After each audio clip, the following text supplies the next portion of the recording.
Hello, friends, and welcome to the Ink to Film podcast, where we read the book and then see the movie.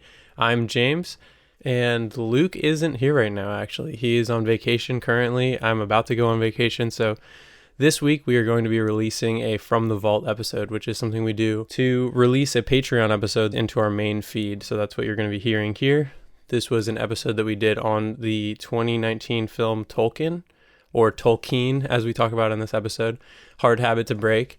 Normally we do, adaptation adjacent things. This is sort of a film about Tolkien. Fun conversation I really enjoyed, and I think you will as well.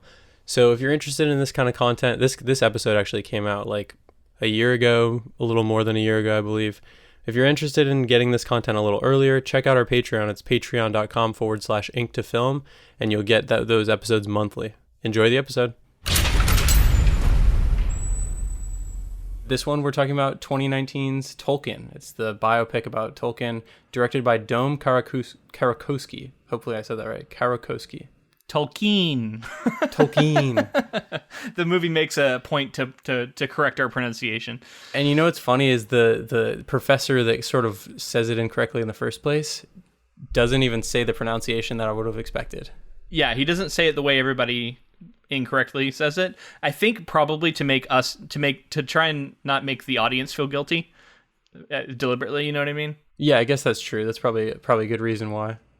So I want to know, have you seen this film before watching it for this? No, I hadn't. This is the first time. Okay, I had watched it on a plane, and this was a very different experience watching it this time. So I honestly have no idea what you think of this movie. We haven't talked about it at all, so I'm very curious. What were your thoughts on Tolkien? Tolkien. Tolkien. I have a lot of thoughts. Overall, I didn't love it. I think that it was interesting to sort of get in a different perspective on Tolkien than I was expecting. Overall, it was just I felt it was like kind of a run-of-the-mill biopic. There wasn't anything like shockingly good about it or anything that kind of added any new elements that I wasn't expecting. But that said, like, I think that the relationship between Edith and Tolkien in the film, though, like, I think that was, I think, the issue with biopics is I feel like when you go into them, you're thinking, one, how is the filmmaker kind of skewing the sort of material? How is he skewing like what happened in real life to make it more dramatic? Also, like, what they're trying to, how they're trying to make the audience feel about this person, whether it's like glorifying them in a way that maybe, they don't necessarily, fit, maybe that like making their life seem larger than life. And I think that this movie falls into that a little bit. I think that we get sort of, for one, I don't think Tolkien would have liked this interpretation of all of this stuff because we talked about it in our actual episode of Return of the King, the third one, how he, multiple times we talked about how he dislikes allegory, but specifically in this movie, we kind of hinted at the fact that we watched it for this bonus episode. And, I don't think he would have been a fan of this because it's like almost one-to-one comparisons for sort of his material to World War I. Yeah. And a lot of that other stuff there. But I guess overall, it like, I liked seeing the idea of Tolkien as this like language-obsessed person who eventually used that and his relationship to create the Lord of the Rings. I think that's an interesting angle to take, but I also felt like it leaned heavily into that, and it felt very biopic, like look how amazing this person's life was in every way, and how it all lines up perfectly, and it all was like this full circle thing. And I don't know, it just, and maybe that's an issue I have with biopics in general. I do think biopics tend to be kind of pandering to people who are already fans of these people, or they're open to being like, oh my God, can you believe that this actually happened? Everybody's always talking about biopics, like, can you believe it actually happened though? And like, yes, it's amazing, but I think that some of it doesn't always actually happen the way that it was portrayed, famously. Right. And so like when you start to skew it, like you're really getting, it's like a documentary in that way. How like, the documentarian is deciding how you're going to feel at the end of the documentary about this subject or person or something like that. So It feels very interpretive with all of this information. Mm-hmm. I enjoyed watching it. Would I recommend it to people? Probably not. Okay. What about to diehard Tolkien fans? Yeah, I think watch it for sure. I think you just for like I said, the perspective of seeing him as this language obsessed person who, had a very interesting life and went through a lot of things. And as much as Tolkien wouldn't have liked it, I think everybody does sometimes draw allegory to his life and his work. Mm-hmm. I just think that the film went really heavy on it and really said like this is why he felt this way, and this is why the Fellowship was these people, and this is what the orcs are, and you're just like Sauron is bombs and stuff like that, and you're just like, all right. Sauron is bombs. Yeah. So, okay. So for my take, this is now a movie I've seen twice because I saw it on a plane originally. First time I watched it, really didn't care for it. I think I might have even texted you something to the effect of like, yeah, not really worth it. I was curious, but it just didn't really grab me. This time around, I enjoyed it a little more. I think I knew what I was going in for. Like, I knew what I was going to get out of it. And whereas when you go in the first time, my expectations were wide open. I didn't know what I was going to get. And I agree, it goes really, really hard into this idea that his experiences in the the Great War, the First World War, are directly the thing that inspired him to write Lord of the Rings the way he wrote it. And it focuses heavily on that. We get a lot of he's in the Battle of the Somme, and it's like a series of flashbacks that tell his life story. And the first time I went in, I think I wanted a far nerdier movie. Really? As someone who consumes a lot of information about authors and their processes and talking about how they get their ideas and the struggles that they have with their creative process and all this stuff, there's almost none of that in here. Instead, we get a highly mythologized, almost magical story about the world sort of conspiring to grant him all these ideas that builds the Lord of the Rings as this story that is timeless. And that's fine. But personally, I don't view art that way. I like to view artists as more of craftsmen, and I think there's a lot of hard work that has to go into the ideas. And so the parts of the movie that shined most for me was a lot of the stuff when he was on campus and when he was talking to his professor who was a philologist, and they were discussing language and like what it means to society. Like I wanted a complete reversal in amount of screen time on what was in the war and what was on that stuff, because I feel like that was way more important to Tolkien. And I would have liked to really linger there and explore how language affected his writing process. And he probably did extensive writing about this sort of thing, so I think the material's there, but I also understand that when you're making a biopic and you're trying to put, butts in theaters, you want to be able to throw together a trailer that shows some exciting action in the war, and you want to draw people in with this other thing. So my recommendation is not for what I think is necessarily a movie that would make more money. It's for what I think would be a better movie to me personally. Right.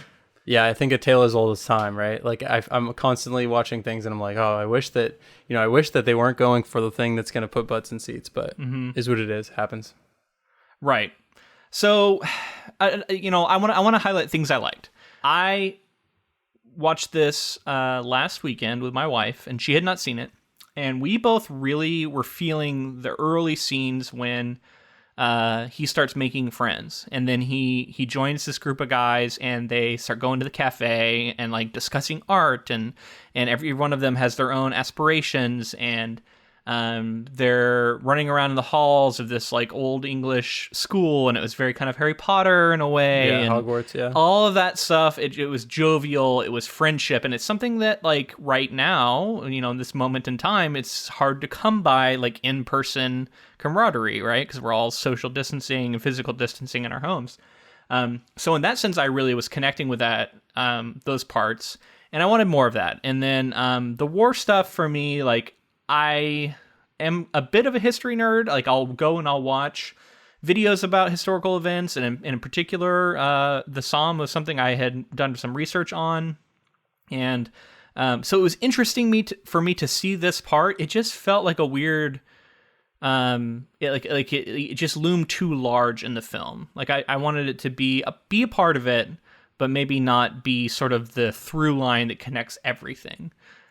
Which is how it really functioned here. Barring the fact that Tolkien disliked allegory, I think some of the stuff that they tried to weave in with the war was cool and interesting, and you can see how like that could lead you to feel certain ways and write a story similar to Lord of the Rings. You know, like you said, whether that's discounting his sort of magnum opus here is to an argument that we've talked about a lot. But I think, like you said, there's just too much of the war. I think you show it a little bit here and there, and then ultimately, I guess we get the scene of him coming out into no man's land when like sort of he's seeing all of the Sauron and the fire breathing and all that stuff. And that's like kind of what it paid off for, but like it didn't feel like it was there. Like it didn't feel like the payoff was worth all of the buildup of multiple scenes of flashing back to him, like laying in pools of blood. And like you kind of draw parallels to him as like Frodo, when Frodo has been hurt and there's a guy named Sam in the trenches with him who's helping him. And it's just a lot of allegory and maybe too much war stuff in general for this movie that didn't really need it. And it felt like they ran into a problem of like they don't have time to tell the complete story. So instead they have to focus on certain time periods in his life. Famously, Tolkien was a member of another writing group after the war, including someone like C.S. Lewis and others, who was very influential in his writing. And he was already sort of involved in academia and doing that. And like that doesn't even get mentioned in the movie. I actually blended the two. I didn't realize that I thought C.S. Lewis was part of the early group. So when we first were meeting these kids, I was like, oh, one of them's going to be C.S. Lewis. Right. But wasn't. No, that was like a group that it was much younger, as far as I understand it. Whereas then he formed another group later on, which I can understand. Like it sort of, that might be weird to put in a movie, but that's true. And then, the Second World War occurs later on while he's like before has these novels completed, and you are so heavily focusing on the allegory of his experiences in the First World War, you are completely ignoring the fact that he probably was heavily affected by the times he lived in during the Second World War while he was finishing writing the series.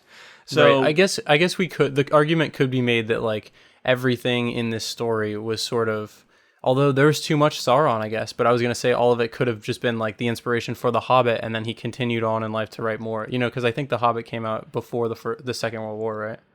1937, yeah, so that would have been a little bit before the Second World War started, yeah. So he had written The Hobbit and then The Lord of the Rings that came after. That's true. So this is more like the start of him inventing Middle-earth and writing The Hobbit. I guess that makes sense. And so that explains sort of fire-breathing dragons and things like that but more. Sauron. But there's a lot of Sauron and a lot of like other things that weren't necessarily looming huge in The Lord of the Rings or in The Hobbit itself. Yeah. They're more in Lord of the Rings, right? And like this fellowship, like that's not really what it was. It was this group of dwarves, and I don't know. Right. I did really love. So the thing that I liked was the more subtle way that they sort of implied to me that his professor, who was this philology professor, was the inspiration for Gandalf in some way. Totally. Totally. And I loved that because they didn't like overdo it. So many times where they would do it, like they have like a little bit of CGI or they have a little bit of like music to cue to like show you like, ooh, look at the way the shadows are and hear those sounds. And, like I'm so glad they didn't look at him and like he was casting a shadow that looked like Gandalf, pointy hat or something. yeah. I'm like so glad they didn't do that. But that's the kind of thing they did a lot in this movie. And to me, it was like sort of hit or miss. Some of it worked, some of it didn't. Some of it was a little cheesy. Yeah, some of it I did think was I think the idea of having a group of close-knit friends that are like closer than brothers leading to the fellowship, that makes sense to me. You know what I mean? That doesn't I don't think that is an example of something that didn't. But yeah, there's like moments where like, his future wife is dancing and things like that, and you're like, is this supposed to be a representation of like Arwen or Galadriel or like I think it was like an elf of some kind? Yeah. But I thought those were some of the more okay ones because they were more, like, again, a little bit more subtle. Right. Some at times it was probably some of the war stuff felt a little heavy-handed. Some of the smoke at night he would look up and he'd see like vines growing in shadows on the roof, and you could tell it was like an ent he was thinking about, and like some of that was a little on the nose. But like I said, I don't want to shit on it completely. Like it was okay, but it was maybe a bit much at times. Definitely. One or two of those things I think would have been like a cool nod, but it's like everywhere he looked, he was constantly, seeing what he would eventually write, which is like, again, like kind of reductive. Well, yeah, it's also just kind of, I feel like it's the way that people who are not writers look at writers and think that's how they are all the time. They're like, oh, who is this person with like this character in this book? Like, who does that represent within your life that you know and speak to on a daily basis? You're like, that's not how it works. Yeah, I mean, I can't speak for everybody, but yeah, in general, it felt like magical thinking, putting like mythologizing the idea of being a writer. Now you brought up the conversation that's had, but I think it's specifically at first between Edith and Tolkien, and they're having the conversation at dinner, talking about language, the sound versus the meaning, and that whole conversation was probably the highlight of the movie for me. Just like seeing their relationship blossom, and like the way that like she was able to like get this guy who was very analytical to understand that like with the touch of a hand, like there's more to the word touch than is there. And I thought all of that stuff was worth it for the price of admission for this movie. I thought like that's the kind of stuff that I was into. That and the conversations with the professor, the language stuff was some of the best. Definitely. That reminds me of a review I saw. I didn't read the whole thing because I didn't want it to influence me, but too much. But it was something I just kept thinking of, and it was saying that the worst parts of the Tolkien film are when he's in war. And I don't. I mean, they weren't bad, but like the point being that a lot of the best stuff is when he's not in war, and I agree with that. And seeing him struggling to find his own, find his way to. I found the stuff about him like potentially losing his scholarship and being restricted from being able to be with Edith. Like I found all of that drama highly compelling. Even the rugby stuff early on, like where he's like, getting friends from this like scrum. Right. They're going through like a scrum. They're all like together and they start fighting and stuff, and like multiple people going through trials together and like forging friendships and that sort of fire, I think is cool. There was one sort of subplot that I thought was really intriguing. And that was all the stuff surrounding Jeffrey, one of his friends who wanted to be a poet and who he was looking for the psalm and then ends up dying. And then he has this conversation with his mother after the fact where he convinces her to publish this book, like, posthumously publish this book of poetry that Jeffrey had written. And the way he has to sort of convince her. And I felt like they were doing a lot with like some subtext with that character. Oh yeah, I know what you mean. I don't know if that's based off of anything true or if that's something that the filmmaker just wanted to go with, but I found it really interesting, you know what I mean? And like,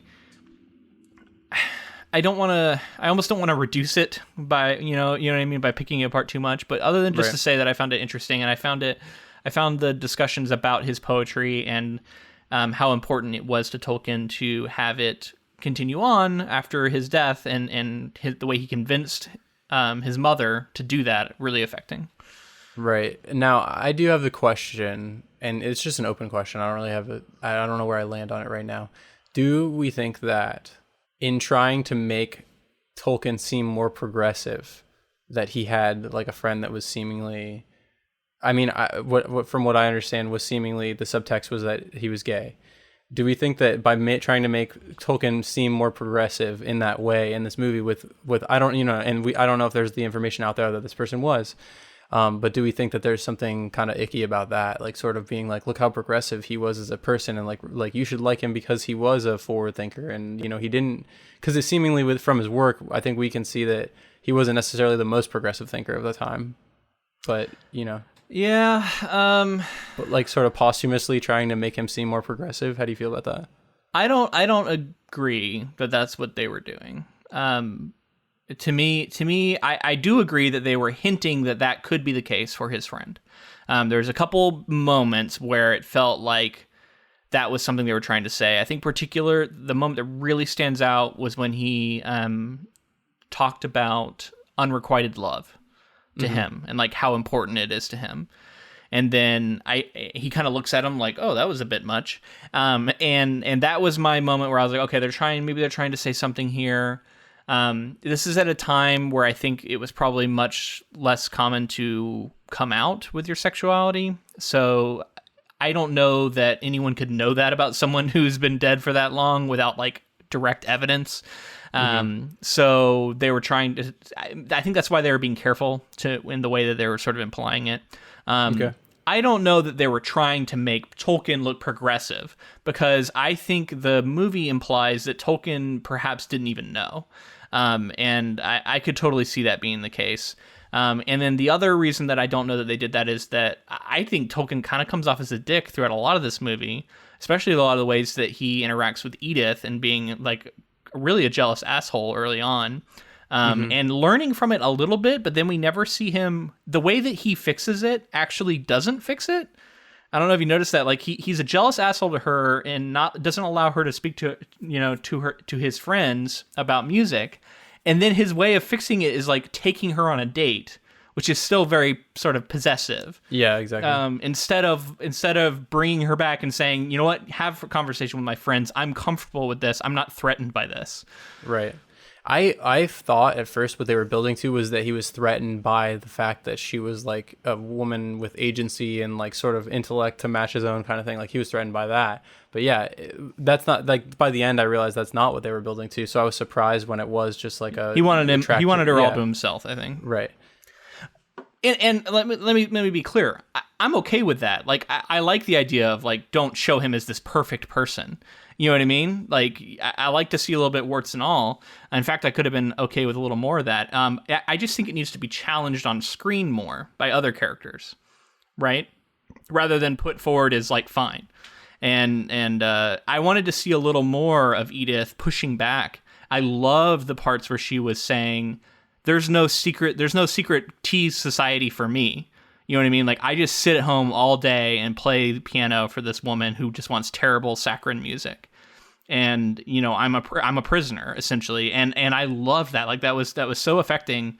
And I wanted to see that go somewhere other than Tolkien, you know, taking her on a secret date, which is essentially what happened after that, you know? Yeah, I agree. But, I mean, overall, it's an okay movie. Like I said, I liked it more the second time because I sat down knowing what I was going to get. I knew that I wasn't going to get this like really deep look at his creative process. Instead, I was going to get this kind of mythologized version. I like there is a tragic story with his two friends dying at the Battle of the Somme that he fought in. Like, that is incredibly tragic, and I can understand the impetus to make the movie about that primarily, and that's what it's about. I think that, you know, this I talked about earlier, that like biopics kind of suffer from some of this pulling from real life events and then sort of dramatizing them. I think you kind of led me to a point though. So I think that if it had been more about his process, if it had been more about what makes Tolkien unique as a writer, I think that would have been a better biopic, because I think that you have to really dig into like, why are we making a biopic about this person? And I think that this just ended up being like, let's see the story of this person who then created this thing that went on to become massive. I don't think it had anything like, it didn't show like the uniqueness of himself. I think, you know, there's a little bit. I think the language stuff showed it, but I think so there's a little bit. It's the language stuff. I see what you're saying, because it's like, show us the uniqueness of his mind and why he was uniquely suited to write the story the way that he did. Don't show us all the crazy shit that happened to him. Like, I don't know, or do show it, but like, you gotta make sure the focus is in the right spot. Yeah, don't make it about it. It seems like it was very much about like, all this crazy shit happened to this person, so look what they went on to write, rather than what made this person uniquely suited to write the story that he wrote. Yes. Yeah, so I agree with you there. Great crystallization there. Nice work. So I do have I'm saying like, you did a good job, because like I was all over the place kind of with it. I do want to mention one more thing. I saw in some research that the family and estate wish to make clear that they did not approve of, authorize, or participate in the making of this film. They do not endorse it or its contents in any way. Yeah, I had heard that too. Apparently they're fairly famous for doing that for a lot of stuff that is written about him. I would be really curious to know like the thinking behind that. If that's just like a blanket, like, that's how we are about everything as sort of a policy, or if it was specifically certain things in this movie that they were like, we can't get behind this. I think they said that before having seen the movie. Like I think they just put that out there beforehand, which makes me think that I think because they're not Tolkien himself, in order to like preserve his legacy, I think their way of going about it is just basically saying like anything beyond what he physically did, we don't endorse. Even though it seems like sometimes they do. Or we put out ourselves, probably. Like, if they were to write their own thing, then they would probably, like, that would be the official, quote-unquote, But version. even if they did write it, like, I'm sure they're going off of manuscripts or something that he physically, made in some way. Right, Whereas, his like, this diaries or biopic something, is, like, maybe. clearly, like, he didn't write a biography, so, like, or that I know of. Maybe he did, but... Autobiography, yeah. Yeah, autobiography. So, this is kind of sort of beside the point, so maybe it's not the last thing we should talk about, but I wanted to bring it up. One of the things I learned about the Psalm that I thought was really interesting, when you do take this movie at face value and the idea of a lot of the ideas for Mordor and Sauron coming from this battle, the Battle of the Somme is the first major battle to ever see a tank. Wow, interesting. Yeah. So maybe, it's like the idea of like otherworldly things like... Can you imagine? You know what I mean? Like, a tank has never been seen on a battlefield before, and yet there is one all of a sudden. Right. Imagine being way back in like medieval times and seeing the first cannon or whatever, right. And just like how much that changed warfare and like how much a tank would change warfare then. And tanks essentially ended trench warfare because they were so effective against trenches. Right over them. They rolled right up. But because before that, trenches were the way, So, which is a horrific way to fight, but which was on display. Like I am into a movie about the First World War. I probably really need to watch 1917. I was literally about to bring it up. Okay. So the other thing is that like had I seen this when you saw it, which would have been pre 1917 for me. Well, I still haven't seen that. Yeah. No, what I'm saying is like had I seen it when you saw it, it would have been before I saw 1917. I got so. I don't know. I just kept thinking about 1917 because it's a World War I like trench warfare movie, and it's fucking amazing. And so to like see a movie that like can't decide if it wants to be a war movie or can't decide if it wants to be like a sort of literature biopic, I was kind of just like, man, this battle stuff is cool that they did it. I think the set design looked great. A lot of it looked really good, but just like. In comparison to what I'd seen fairly, a few months ago. I want to give a couple shout outs to some of the war stuff that I did think was particularly effective. Okay. One of them was the pool of blood and the sort of crater of bodies. I thought was a very gross, very effective moment. I liked the idea of him having trench fever, which is true. That's why he ended up leaving the front. Do you feel like it's very, very Frodo being stabbed by the Nazgul? Like sort of when he's laying there with all covered up and like laying on the ground. I also think it really lends itself to the embellishments that they were doing. Because if you are febrile, if you are feverish, and you can often hallucinate. So if you're literally on the front hallucinating monsters, which is something that people do often hallucinate, I can see it, man. But I think that's the most reductive version of sort of Tolkien, right? Because it's like, he was like, you could just take drugs and go on a drug trip and then come back with a book written. Like that's like seemingly what like I feel like a general audience member might see from this is like if you hallucinate, you might get ideas for books, and like that's how you come up with dragons and Sauron. Well, if you hallucinate in the trenches and the in the war, but I agree. I guess I'm agreeing both ways. Like I agree that I think it is kind of reductive, but I also think that it gives them license to do what they did. Like it's not completely made up and fabricated. You know what I mean? Like they're relying on that as the sort of story engine. Now, a couple of the scenes that I really liked, when they start the first time they start yelling gas and he rolls over and he has to put his little hood on and he's just like looking up and you see the green gas come over top of him because mustard gas was incredibly deadly and definitely used in the trenches. And the way when it zoomed out and you saw it looked otherworldly, the way it was flowing over them. Was a really nice way to evoke a lot of the stuff that we see in Mordor and, the Barrow Downs and such, without being like really, really obvious with it and still being like a chilling scene just as a war scene. And then, the one other that was maybe, I guess I'm not as like unreservedly a fan of it, but the flamethrowers, that then looked like Dragonfire. Pretty cool. Right. I mean, like if you're gonna make a Tolkien biopic with World War I and flamethrowers, like you're gonna make the connection and you're gonna put it in the movie. Like I don't fault them for doing it. It is on the nose, obviously, but I thought it was cool. Yeah. Well, and just the drama of like having to go over the top, which I love that was a phrase they said like, oh, he already went over the top. Like, right. that how freaking terrifying it would be to charge another trench like that through no man's land. It's just wild. That's why I'm surprised that like there are plenty of World War I movies. There's a lot more than I think people realize, but World War II has been hit like crazy. And just it's like going over the top is like an equivalent. I think there's to more like, spectacle that people think about, whereas you know what I mean, because you can have there's a lot more aerial warfare. There's a lot more because like planes were fairly new. That was another crazy thing I was reading about with the First World War. The Wright brothers flew the first airplane in 1902. Right. So like 10 years later, people are flying through the air. Or like in war. 10, 12 years later, in technology that was just invented like a decade before. Right. It's crazy. You know what I mean? It's wild. And that's how like rudimentary all the aerial stuff was. So there's just a lot of insane stuff. And like, it's obviously like incredibly depressing. Like 3 of the largest battles ever were fought simultaneously. You had the Somme, and you had Verdun, and you had I'm drawing a blank on the third one, but 3 of the largest battles ever fought were being fought at the same time in world history during this war. And it's in Verdun it was like 30 square miles or 30 square kilometers. Almost 1 million people died over the course of a few years.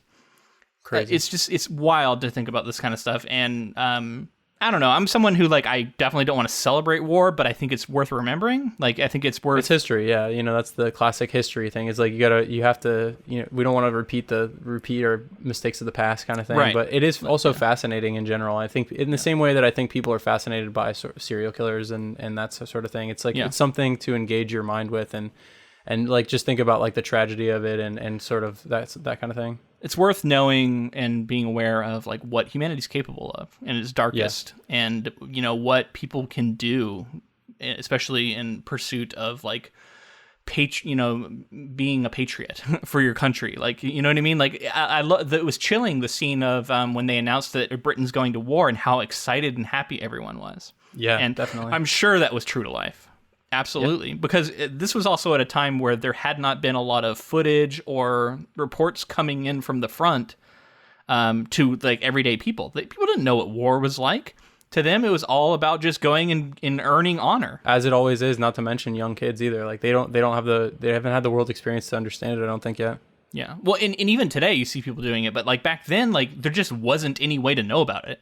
Yeah. Because like if there were veterans, they don't talk about it. And then other than that, like all you hear about is the grand, people becoming men, people like earning honor for themselves and becoming great people of history. And so everybody thinks like, I want to go do that, So it wasn't until later where you started getting footage of what it actually looks like. And it was coming back that became a game changer for a lot of people. Footage and photographs. I mean, the photograph was probably still fairly new back then. So it was a pretty new thing, but okay, I think we've talked a lot. We've got really into the trenches here. Yeah. Anything else about Tolkien the film that we want to talk about before we leave this thing? I feel like I've said most of my points. I think just overall, I think if you go in with sort of like normal expectations and you kind of just treat it as a biopic, it's enjoyable. I think, we've talked about some of the things we liked, some of the things we didn't, but overall, like it's, I think there's a reason why it wasn't like massive and everybody wasn't talking about it. Yeah, there's a reason it wasn't Bohemian Rhapsody or something. I haven't seen that one either. But or like The King's Speech, or it's like interesting any of that these, there's all these other biopics that have been huge lately, but this one, has not been like that. The Imitation Game, like all these, it's crazy. Like some of them take off, and some of them just people never even hear of. Any quick observations as to why you think this one wasn't one of the ones that really hit? Well, I think for the reasons that I said, that we were specifically the sort of uniqueness. Like you have to focus in on specifically like every reason, because I'm sure there's hundreds of biopics about writers. So you have to like really key into the fact that like Tolkien was the way he was because of language, and they did. I think when they did a great job of it. But they also made the mistake of sort of like trying to fit all of his life into this little 2-hour movie. Yeah. And I think that it's you kind of you end up doing a lot of highlights, and like the meat of it gets with the war stuff, I think gets a little less focused than it could have been. Okay. All right. Well, that's where we're going to leave it. We will be back later this month. Until next time. Thanks for listening.